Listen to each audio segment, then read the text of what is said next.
I don't really go into it thinking that I need to throw a complete game. I know I need to give my team, 7 strong innings, and I have enough confidence in our bullpen, to get the job done.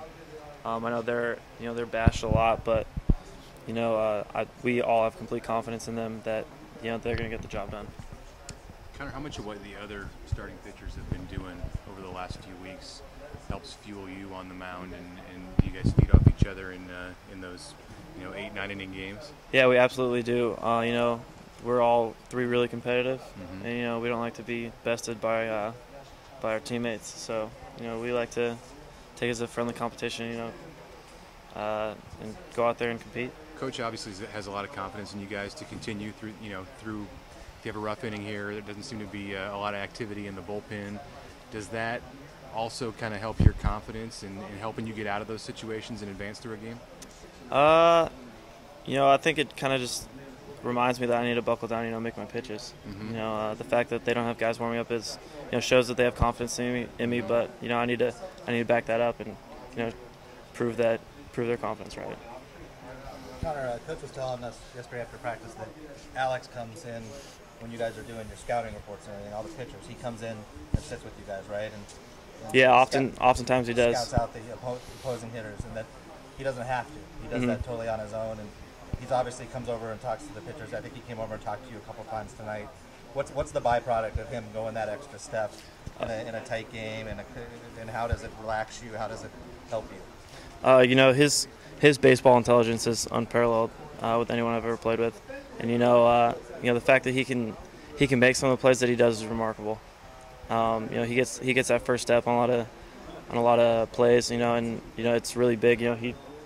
He's like another coach. What about that preparation? How does that all manifest itself, and does that preparation show itself in the games, the plays he makes?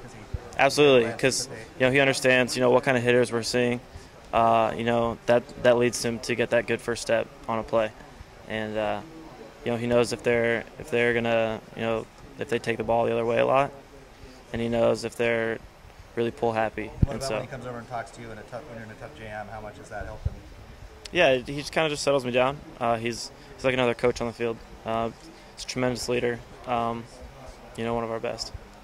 It looks like there were some struggles that you went through during the Pac-12 season. Can you tell me a little bit about how you went from there to where you are now? Because those problems are gone. Yeah, I'm throwing strikes. It sounds really simple, but that's what it is. I'm throwing more strikes. I'm getting ahead of guys. Getting counts that are favorable to me. Was there like a mechanical adjustment or anything that you had to make? No, I think strikes now? Early I had a lot of movement. I still do. I wasn't as comfortable with how much movement I was getting. I didn't have a bearing for where I was going to go.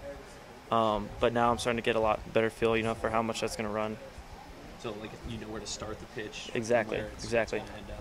You can seem like you get a lot of ground balls, but they were getting under a lot of stuff. Yeah, they did. 13 fly balls. What was going on with that? Were they over swinging or just getting under it, or what? Oh, a couple of them were off-speed pitches that they popped up, which isn't a surprise.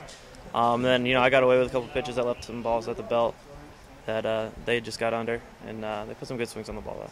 Okay, thanks. Talk about this run you've been on. You had the complete game in your last start. This time you go complete game, 1 run given up. Just kind of what's going on with that? I'm just the same approach that I've always had. Just try to throw strikes and let my defense work. I don't have a lot of strikeouts. I think I have 5 in the past 2 games. That's not my game plan. I'm not going to try to strike guys out. Coming here, did you ever dream that you could kind of have these performances at the CWS? I didn't really dream that I'd have these performances exactly, but I always dreamed that we'd make it deep and I'd be a part of that. And it feels great to help my team win. You guys are 1 game away from winning your first title in 20-some years. What's that like? Has that sunk in yet for you guys at all? Not really, and I don't think it should. We're not satisfied with where we are right now. We can play better, and we know that. And we gotta take tomorrow's game, 1 game at a time. We can't focus on the end result of what it could be. We just have to go there and play our game. Carolina's dangerous in elimination games, 7-0 in the last 3 years. Just kind of what are your thoughts on that? They play really well when their back's against the wall, and we're just gonna try out there and play our game plan. We're not focused so much on the opponent. We're just gonna try to do what we do best.